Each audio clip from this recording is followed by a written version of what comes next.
सुंदरवन जंगल में टोनी चिड़िया का एक परिवार रहा करता था। उस परिवार में टोनी अपनी दो बेटियों के साथ रहती थी। उसकी बड़ी बेटी का नाम टुनटुनी था और छोटी का नाम भूरी था। टुनटुनी बहुत ही आलसी थी।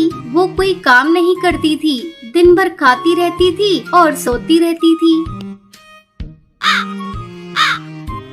एक दिन भूरी खेतों पर काम करने जा रही थी। तब टोनी टुनटुनी से कहती है, टुनटुनी जा, तू भी अपनी बहन भूरी के साथ काम करने खेतों पर चली जा। मैं भी थोड़ी देर में घर का काम करके आती हूँ। माँ, मुझसे खेतों में काम वाम नहीं होगा। मेरा गोरा रंग खराब हो जाएगा। अभी मुझे भूख लग रही है, कुछ खाने को दो। टुनटुनी, तुझे खाना वाना नहीं मिलेगा। तू बस खाती है और आराम करती है। खा खा कर मोटी हो रही है। इन हाथ पैरों को थोड़ा हिला लिया कर। अपनी माँ की डांट सुनकर टुनटुनी को बहुत गुस्सा आता है। वो अपनी सहेली पिंकी चिड़िया के साथ खेलने के लिए घर से बाहर चली जाती है। टुनटुनी के इस बर्ताव को देखकर टोनी चिड़िया को बड़ा दुख होता है। वो सोचने लगती है, पता नहीं इसे कब अकल आएगी। अब मुझे ही इसका आलस दूर करने के लिए कुछ न कुछ उपाय करना होगा। शाम को जब टुनटुनी खेल कर घर आती है तो बिना किसी से कुछ कहे वो जाकर सो जाती है। अगले दिन जब काफी देर तक टुनटुनी सोई रहती है तो उसकी माँ उसे जगाती है। टुनटुनी, अरे ओ टुनटुनी, तू कब तक सोई रहेगी? दोपहर होने को आई और तू अब तक सोई है। काफी देर तक जगाने के बाद टुनटुनी उठकर बैठती है और अपनी माँ से कहती है, माँ, काश कुछ ऐसा होता कि मुझे कहीं से कोई खजाना मिल जाता और मुझे कोई काम ही नहीं करना पड़ता। टुनटुनी, आज मैं तुझे एक राज की बात बताती हूँ। बहुत समय पहले तेरे दादाजी ने चोरों के डर से अपना सारा खजाना पहाड़ी के पीछे एक खेत में दबा दिया था। फिर वो भूल गए कि उन्होंने खेत में खजाने को किस जगह दबाया है। अगर तुझे खजाना चाहिए तो तुझे जाकर उस खेत में खोजना पड़ेगा। हाँ माँ, मैं जा रही हूँ। मुझे खजाना चाहिए। अगर वो खजाना मुझे मिल गया तो हम लोग बहुत ही अमीर हो जाएंगे। फिर मुझे कोई काम नहीं करना पड़ेगा। टुनटुनी पहाड़ी के पीछे वाले खेत में जाती है और पूरा खेत खोद डालती है, लेकिन उसे खजाना नहीं मिलता। शाम को थकी हारी टुनटुनी घर वापस आती है। तब टोनी उससे पूछती है, टुनटुनी बेटा, तू बहुत थकी लग रही है। क्या तुम्हें खजाना मिला? नहीं माँ, मुझे कोई खजाना नहीं मिला। लगता है चोरों ने उसे चुरा लिया। मैंने तो पूरा खेत खोद डाला, लेकिन खजाना कहीं नहीं मिला। आज मैं बहुत थक गई।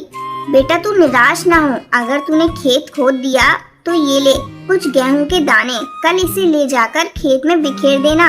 जब बारिश होगी तो खजाना अपने आप ऊपर आ जाएगा। ठीक है माँ, ये भी करके देखती हूँ। टुनटुनी खजाने की लालच में अगले दिन खेत पर जाती है और गेहूं के दाने बिखेर देती है। कुछ दिनों बाद अच्छी बारिश होती है। टुनटुनी के द्वारा खोदे हुए खेत में अच्छी बारिश के कारण खेत में फसल लहराने लगती है। इसी तरह कुछ दिन गुजर जाते हैं। टुनटुनी खेत के बारे में भूल चुकी थी। तब एक दिन टोनी उसे खजाने की याद दिलाती है। टुनटुनी देख, बारिश हुई थी, खजाना ऊपर आ गया होगा। बेटा चल, हम दोनों चलते हैं और खजाने को लेकर आते हैं। माँ, लगता है उस खेत में खजाना नहीं है। मैं नहीं जाऊंगी खेत पर। बेटा टुनटुनी, ऐसे निराश नहीं होते। चल चलकर एक बार देख तो ले। टोनी के बहुत कहने पर टुनटुनी उसके साथ खेत पर जाती है और जैसे ही अपने खेत को देखती है वो खुशी से चिल्लाने लगती है, माँ, मिल गया खजाना। ये देखो, खेत में चारों तरफ खजाना ही खजाना है। फिर टोनी टुनटुनी को समझाती है, बेटा ये खजाना ये गेहूं की फसल है। मैं इसी खजाने के बारे में तुझसे कह रही थी। इसे बेचकर हम लोग बहुत अमीर हो जाएंगे। अपनी माँ की बात टुनटुनी समझ जाती है और उस दिन से वो आलस करना छोड़ देती है।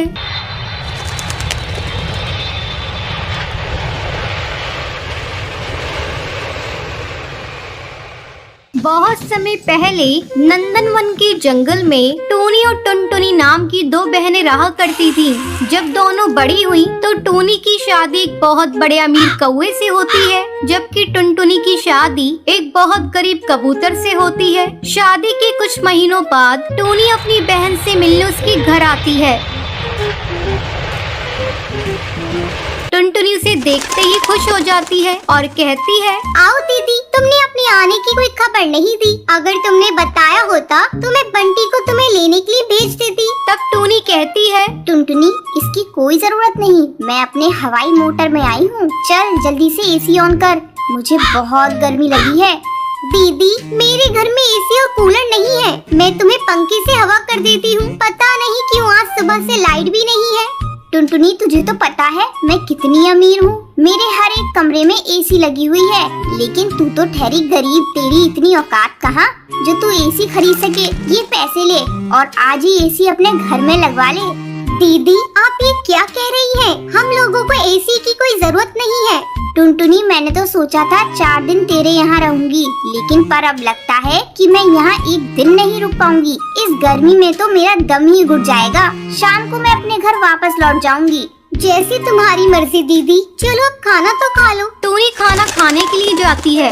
ये क्या टुनटुनी, तुझे तो पता है मैं जमीन पर बैठ के कभी खाना नहीं खाती। मेरे घर तो बड़ी सी डाइनिंग टेबल है, कभी मेरे घर आना और डाइनिंग टेबल पर बैठकर खाना खाकर देखना कितना मजा आता है। टुनटुनी, मुझसे तेरी हालत देखी नहीं जाती। तू कहे तो तेरे जीजाजी से बंटी के लिए उनके ही ऑफिस में बात करूं। वहाँ ऊपरी कमाई बहुत होती है, जल्दी तू भी मेरी तरह अमीर हो जाएगी। अरे नहीं दीदी, हम लोगों के लिए ईमानदारी की 2 सूखी रोटी ही अच्छी है, हमें ऊपरी कमाई नहीं चाहिए। टूनी अपनी बहन की ये बात सुनकर गुस्सा हो जाती है। टुनटुनी, मुझे तेरी यही बात अच्छी नहीं लगती, मैं तो तेरे भले के लिए कह रही थी। ठंडे दिमाग से सोचना, फिर मुझे बताना। मैं तेरा जीजाजी से बात करूंगी। अब मैं चलती हूँ। इतना कहकर टूनी अपने हवाई मोटर में बैठकर चली जाती है।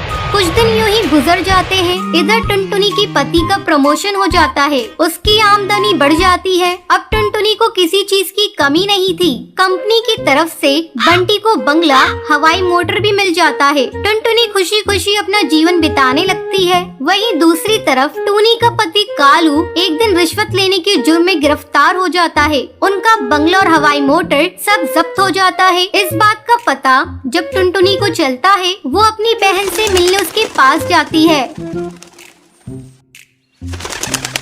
और उससे कहती है, दीदी, जीजाजी के इस हाल की जिम्मेदार कहीं न कहीं तुम भी हो। तुमने जीजाजी को कभी गलत काम करने से मना नहीं किया। तुम्हारे सर पर तो अमीरी का भूत सवार था। टुनटुनी, मुझे माफ कर दे, मैं अमीरी के घमंड में अच्छे बुरे का फर्क करना भूल गई थी। तू किसी तरह मेरे पति को छुड़ाने में मेरी मदद कर। टुनटुनी समझाते हुए कहती है, दीदी, तुम चिंता मत करो, मैं बंटी से कहकर जीजाजी को छुड़वाने में मदद करूंगी। तब तक तुम मेरे घर चलो, मेरे साथ रहो। अब तो मेरे घर में एसी भी लग चुका है, तुम्हें गर्मी नहीं लगेगी। टुनटुनी, तुम मेरा मजाक मत उड़ाओ, मुझे गर्मी से कोई फर्क नहीं पड़ता। अब से मैं और मेरे पति ईमानदारी का जीवन जिएंगे।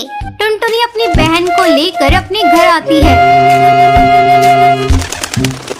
कुछ दिनों बाद कालू को जमानत हो जाती है। वो पूरी तरह से बदल चुका था। छोटी मोटी मजदूरी करके ईमानदारी की जिंदगी जीने लगता है। अब दोनों बहनें खुशी खुशी अपना अपना जीवन बिताने लगती हैं। एक रात टुनटुनी का पति टुन्नू उसे झगड़ा करके उसे घर से बाहर निकाल देता है। कम बखत कलमुही, निकल जा मेरे घर से और अपने इन बच्चों को भी लेकर जा। दिन रात कोहराम मचा रखा है मेरे घर में, मेरी पूरी जिंदगी खराब कर रखी है। जी, आप मेरे साथ ऐसा क्यों कर रहे हैं? मुझे इतनी रात को घर से बाहर क्यों निकाल रहे हैं? अब मैं अपने छोटे छोटे बच्चों को लेकर कहाँ भटकूंगी? अरे कलमुही, तू कहीं भी जा, मुझे कोई फर्क नहीं पड़ता। चल भाग यहाँ से। ठीक है, मैं अपने बच्चों को लेकर चली जाती हूँ। बच्चों चलो, कहीं न कहीं तो आसरा मिल ही जाएगा। माँ, मेरे से उड़ा नहीं जा रहा है। माँ, थोड़ी देर के लिए आराम कर लें क्या?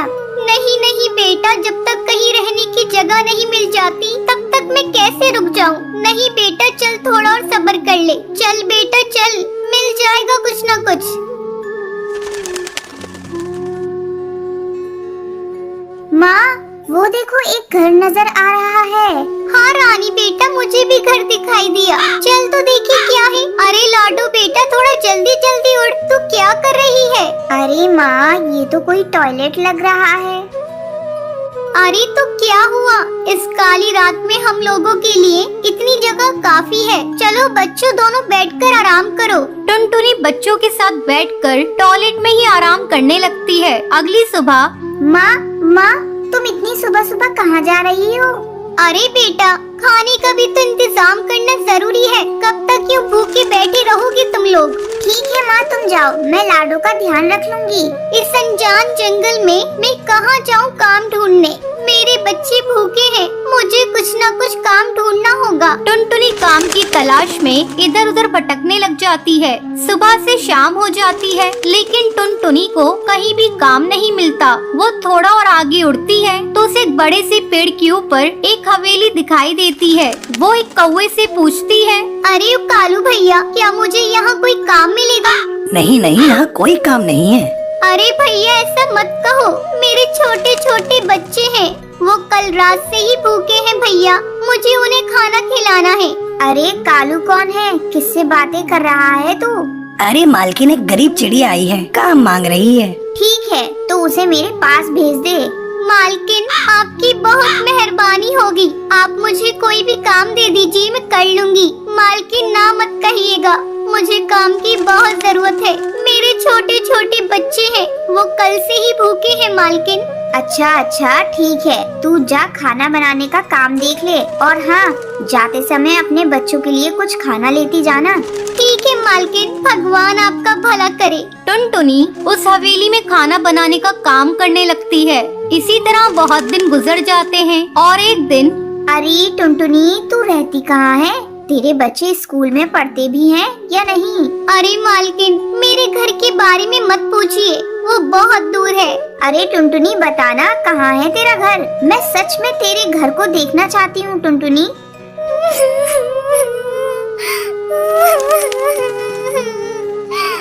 अरे मालकिन, वो मेरे पति ने मार पीट कर मुझे घर से बाहर निकाल दिया। मालकिन, अब हम सभी टॉयलेट में रहते हैं। क्या बोला तूने? टॉयलेट? छी छी छी, टॉयलेट भी कोई रहने की जगह है? तू एक काम कर, अपने बच्चों को अपने साथ लेती आ, यहीं रह ले तू भी। नहीं नहीं मालकिन, आप इस मुसीबत को अपने सर क्यों ले रही हैं? क्या पता मेरा पति कब आ जाए और यहाँ भी झगड़ा करने लगे। मालकिन, तब मैं कहाँ जाऊँगी? अरे टुनटुनी, तू कैसी बातें बोल रही है? तेरे छोटे छोटे बच्चे हैं, तू ये कौन सा भविष्य दे रही है उन्हें टुनटुनी? तो और मैं क्या कर सकती हूँ मालकिन? मैं गरीब और असहाय हूँ, तो मैं क्या कर सकती हूँ? देख टुनटुनी, गरीब होना पाप नहीं है, और हाँ, तू असहाय नहीं है। मैं हूँ ना, कल ही तू उस टॉयलेट को छोड़ देगी और अपने बच्चों के साथ यहाँ रहने आ जाएगी। और हाँ, मैं उन बच्चों का एडमिशन एक बहुत अच्छे स्कूल में करा दूंगी। उनका भविष्य मुझे ही देखना है। बहुत बहुत धन्यवाद मालकिन आपका, ये एहसान मैं जिंदगी भर नहीं भूलूंगी। मैं अभी जाती हूँ और अभी अपने बच्चों को लेकर आती हूँ। टुनटुनी फुर्र से उड़कर अपने बच्चों के पास जाती है और बोलती है, ये लो बेटा, तुम सभी जल्दी से खाना खा लो। अब हम इस टॉयलेट में नहीं रहेंगे, अब हम बहुत बड़ी कोठी में रहेंगे बेटा। भगवान ने हमारी सुन ली, अब तुम लोग स्कूल में पढ़ोगे और अच्छे अच्छे कपड़े भी पहनोगे। ये क्या बोल रही हो माँ? माँ, अब मैं भी स्कूल पढ़ने जाऊंगी। रानी बेटा, तू भी पढ़ने जाएगी? चलो चलो जल्दी खाना खाओ, बातें मत बनाओ। हे भगवान, तेरा लाख लाख शुक्रिया, तूने मेरी सुन ली, बच्चों का भविष्य सुधर जाएगा। टुनटुनी, ये ले स्टाफ रूम की चाबी, तू अब से वहीं रहेगी। टुनटुनी चाबी ले लेती है और अपने बच्चों के साथ वहीं रहने लग जाती है।